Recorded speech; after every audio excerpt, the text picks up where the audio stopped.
All right, so the other weekend I posted up. I made some passes with the program throttle, prep passes, averaging around the 1.5s, mid to low 1.5s.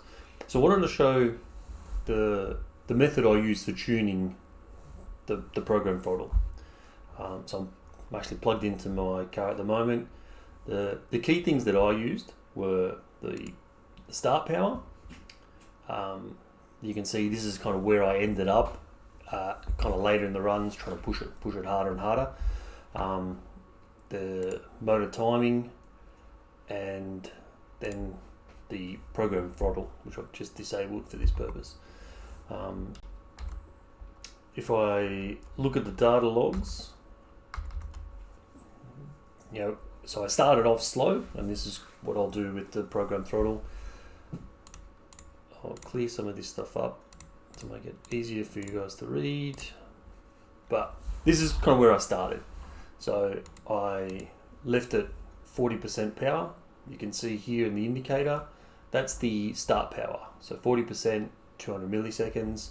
And then I used a slow ramp to get it to power. So just a straight linear ramp up to 1.5 seconds.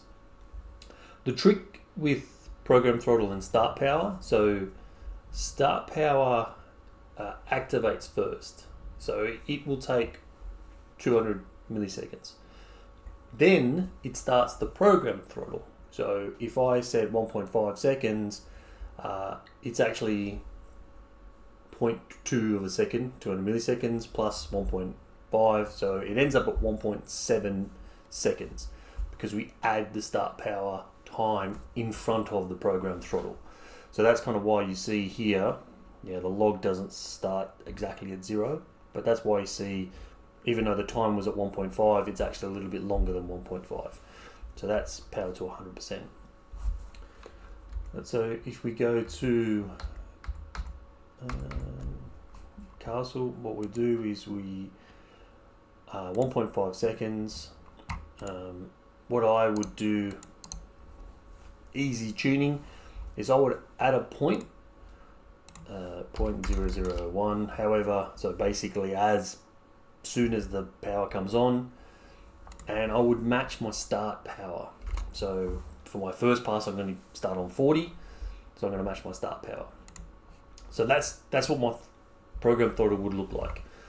The key thing is also the activation, right? So there's no point using 100% because that's waiting for your trigger all the way to get to 100%. For me, 30 is fine. I know guys who run 20. I know guys who run 10. For me, I just use 30. I think that gives me a little bit of throttle to drive back and do some stuff with. So pretty much the ESC will work as normal up till 30%, and then it'll move into this ramp.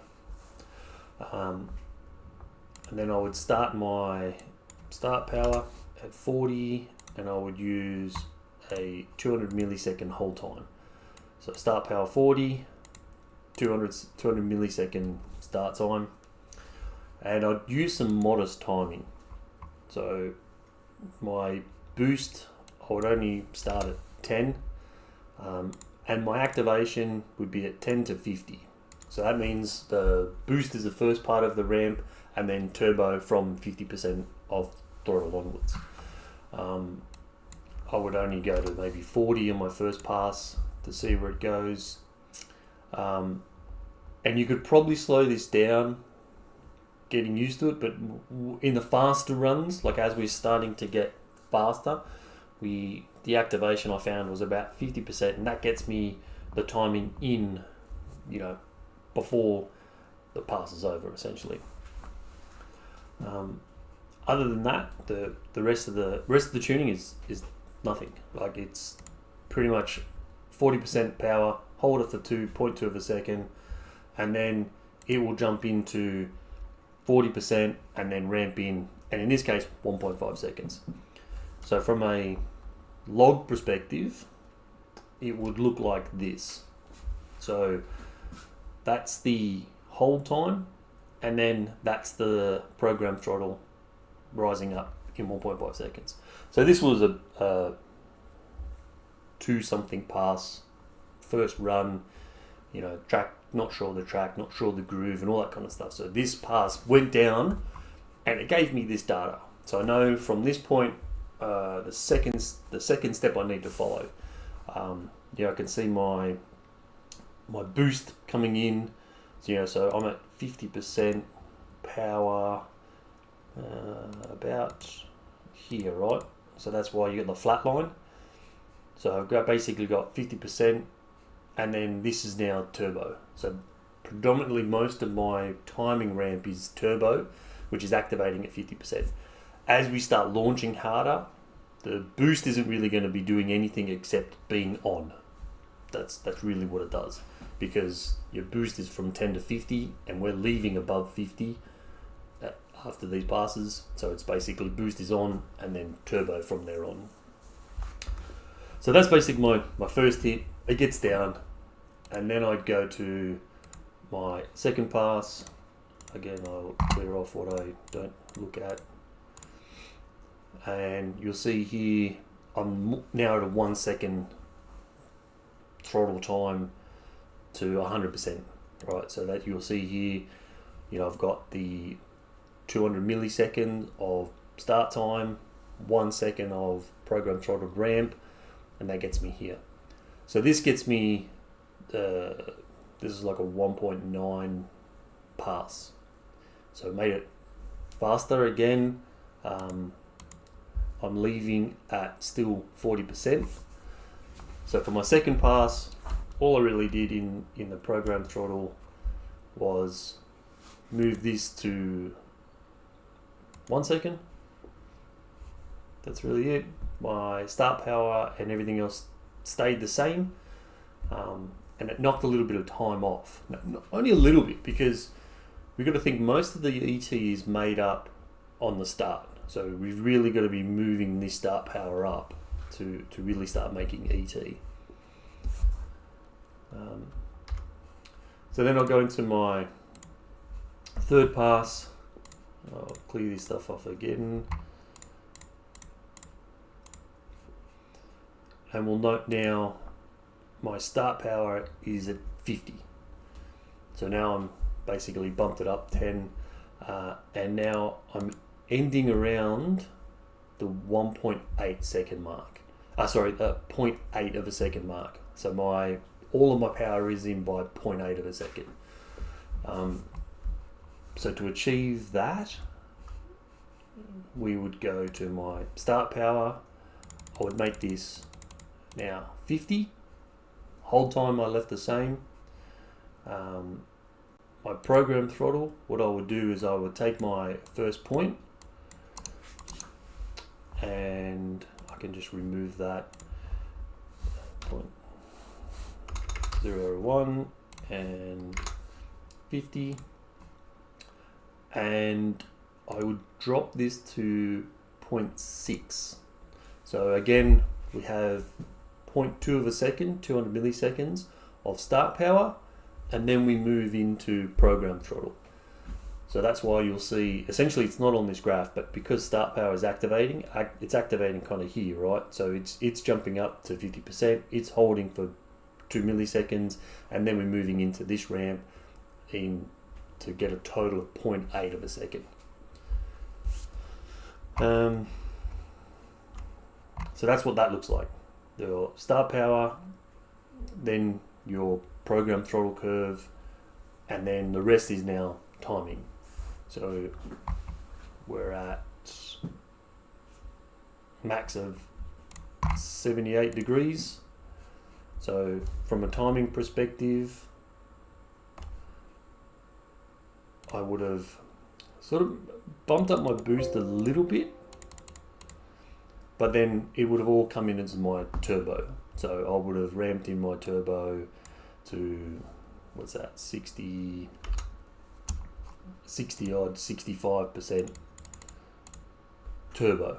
So that'll give me pretty much all of my turbo in, and then still around the 50% activation range. So that's what shows in this kind of range. So my boost is here essentially. So timing, so about 17 degrees. So that's when my boost is initially engaging, and then from here, because I'm starting now above 50% power, I'm straight into turbo. So this is now purely my turbo ramp, and it's engaged by 1.6 seconds. So around this pass is around a 1.6 second pass, and then we just keep tweaking up from here. So if I go to my next pass, do the same stuff. I'm leaving now at 55% power. Again, I'm still aiming for that 0.8 of a second to 100%. So really now at this stage, I'm not changing the time. My timing now, I'm really pumping it, 90 degrees of timing, and it's now in at 1.3. So now I'm also shortening, I'm adding the timing and then increasing how fast that timing comes in. So from a perspective, we're looking at power. I'm increasing my start power by 5%. I go to my program throttle. I'm adding a point at what to say? Get rid of this thing. 55. The rest of it stays the same. 0.6 of a second activating. I'm just matching the start power. So my start power at 55, 200 milliseconds. Program throttle 55, ramping in, and all I'm doing is then increasing my timing again. So increasing how much timing is activating really early. So that's basically my boost. So my boost is almost instant, and then ramping in how much the turbo is coming in. So if we look at the log, that's what it looks like. So boost is essentially instant. So probably this pass I just pumped a lot of boost into it and then ran out the timing. But it was a balance between, here I'm spinning. You can see that increase in RPM and the decrease in amps means I'm spinning. So at 30 something odd degrees of timing, I thought, well, I'll back off the timing to try and take a little bit of power out here, but then add the timing into the boost. So then I'm running out, add more timing into turbo, so I'm running more timing out. So the timing isn't starting as high here. So if we maybe look at the next pass,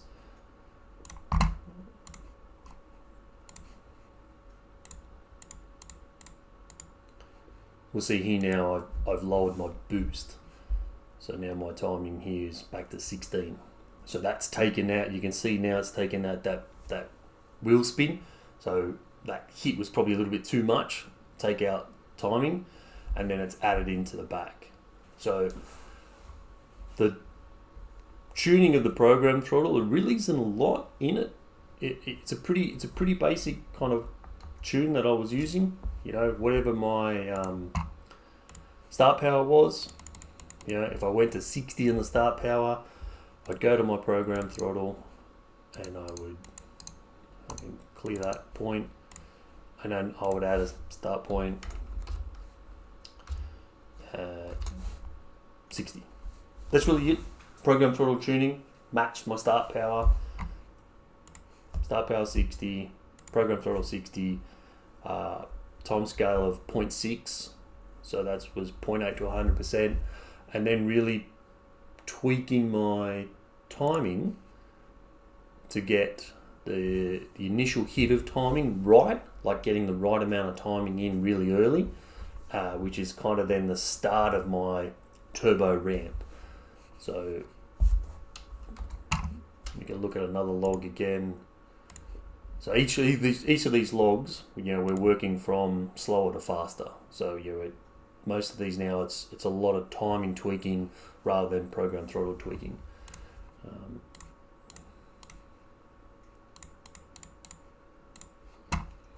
So again here, I've gone up. So where's my timing? 36 degrees. I have a wheel spin problem. So play again with here.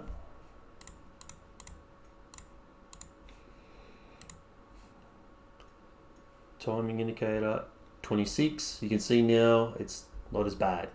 So a lot of my tuning I was doing in the program throttle was finding the best place for my boost to be.